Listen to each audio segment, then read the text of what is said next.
Сәлем достар, қалайсыздар? Сіздермен бірге мен тағы Смет Сағыныш, және біз бүгін YouTube каналда 10 минуттық нұсқа талдау үшін жиналдық. Нұсқа талдау бір жарым сағат болмайды.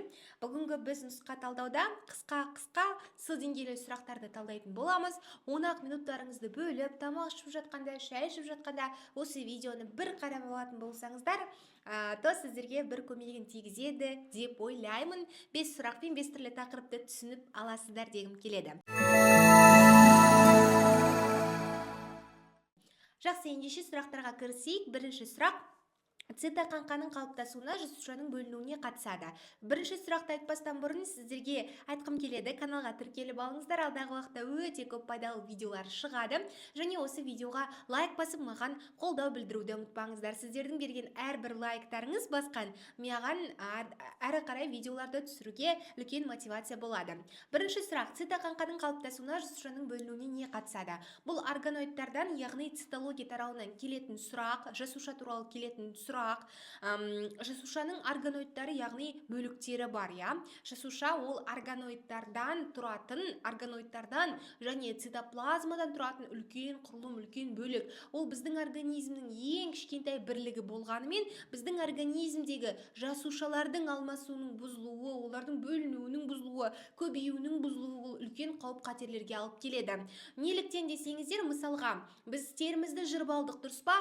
Терімізді жырып алғаннан кейін ол тері қайтадан бітісіп кетуі үшін жасушалар митоз жолымен көбеюі керек. Ал енді ойлаңыздар, жасушалар бұзылып, митоз процесі болмай қалатын болса, сіздердің жараларыңыз ашық күйінде қалып қояды. Оның үстіне инфекция түсіп, жара әрі қарай үлкейеді, сосын сендер ол өліммен аяқталады. Так что, достар, жасуша бұл бізде тек қана ағзамыздың кішкентай бірлігі емес, ол біздің организміміздің маңызды бөлігі деп айтсам болады. Мына жердегі органоидтар жасуша орталығы. Жасуша орталығы тек қана жануарларда болатын центроид деп аталатын органоид, және ол жасушаның бөлінуіне қатысады. Бағанадан бері митоз процесін бекерден бекер айтқан жоқпын. Митоз, миоз деген процестер, яғни жасушаның бөлінуі, жасушаның көбеюі, осы жасуша орталығы органоиды арқылы жүзеге асады. Сол себепті бірінші сұрақтың дұрыс жауабы А болады екен.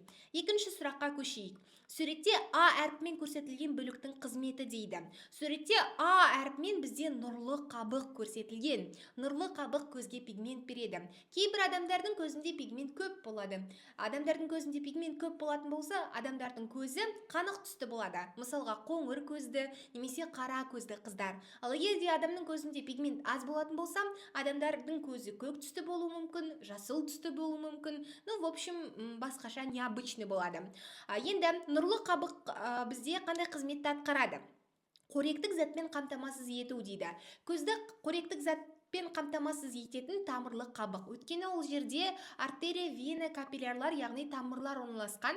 Тамырлар біздің денемізден қоректік заттарды қан арқылы алып келеді де, көзді қоректік заттармен қамтамасыз етеді. Демек, А жауабы емес. А жауабы бұл тамырлы қабық. Б жауабы қарашық мөлшерін реттеу. Нұрлы қабық қарашық мөлшерін реттейді. Соның арқасында біз қатты жарыққа қараған кезде қарашығымыз кішірейіп, ал көмескі кезде қарашығымыз үлкейеді. Кешкі уақытта айнаға қарасаңыздар, әдемі болып тұрасыздар. Неге? Себебі сіздердің қарашықтарыңыз үлкен болып тұрады.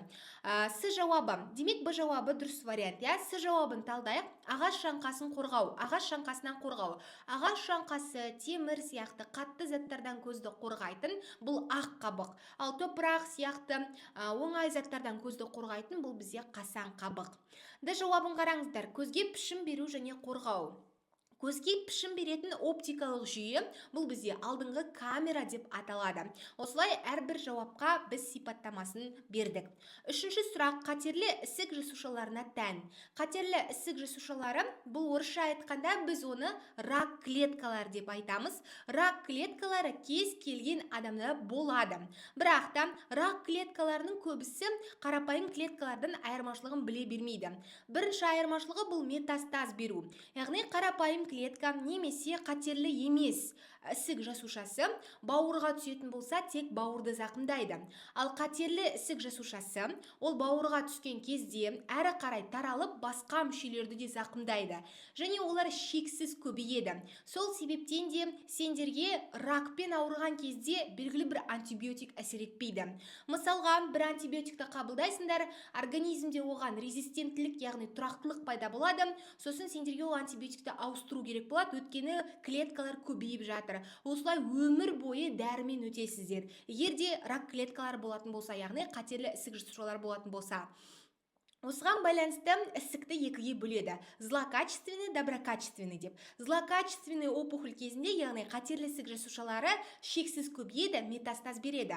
Ал доброкачественный опухоль ол ісік болса да метастаз бермейді, таралмайды басқа мүшелерге, және де шексіз көбеймейді. Соған байланысты оны оп-оңай операциямен алып тастауға болады. Ал қатерлі ісікті операцияның көмегімен емдеу немесе тоқтату мүмкін емес. Төртінші сұрақ. Крахмал жиналатын өсімдіктің мүшелері. Крахмал бұл бізде көмірсудың бір түрі. Көбісі оны картопта болады деп ойлайды. Негізінен крахмал күріште көп болады. Және басқа да әртүрлі дақылдарда крахмалдың мөлшері бар. Жүгеріде крахмал болады, күріште крахмал көп болады. Осы крахмал жиналатын өсімдіктің мүшелері бар. Ол өсімдіктің жер асты мүшелері. Өсімдіктер үшін бұл біздің ағзамызға жиналатын май сияқты. Біз өзімізге майды, яғни қоректік қор затты жинасақ, өсімдіктер тоже өзіне қоректік қор затты жинайды. Бұл осы крахмал болып табылады. Крахмал өсімдіктің түйнегінде және де тұқымында жиналады екен. Ары қарай, гипертония белгілері. Гипертония бұл қан қысымының жоғарылауы.